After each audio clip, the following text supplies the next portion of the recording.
The Dixie Transportation Expo started as a partnership between UDOT and the City of St. George back in 2004. Since then, it has grown into one of the premier events for Washington County residents to come get information about planning and all things transportation. There were several projects in this area that needed a public comment element to the projects, and it was confusing for people to know which public meeting to show up to for which project. Organizers say the Dixie Transportation Expo is all about engaging the public and getting people to actually talk about local transportation issues. People think about public involvement, a lot of times they cringe, whether it's on the public side or whether it's on the engineer side.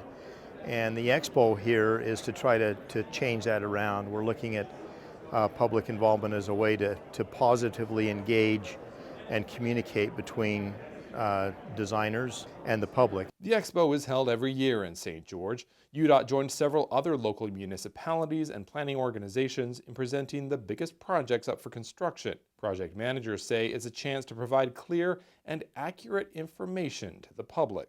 Too often many people hear rumors of, oh, this project's going or it's not going, and oh, we heard about this for 20 years, it'll never happen. And what this expo does is it helps promote that information, that they get the facts, that they get a clear communication of the progress, and they see where the funds are going. This year, UDOT displayed information on 3 major projects in Washington County: the final section of State Route 7, also known as the Southern Parkway, improvements to State Route 9, and I-15 corridor improvements. Also this year, booths about active transportation, long-range planning, and the autonomous shuttle shared broader transportation information.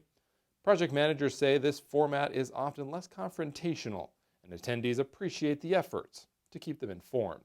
For them to see the progress and the growth and see that they've been heard, because often they'll come back the next year.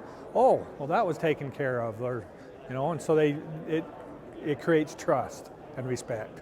Project managers say one of the best things about the expo is just getting the word out, and that public involvement, getting people involved in those projects, is the best way to make sure that all those questions are answered.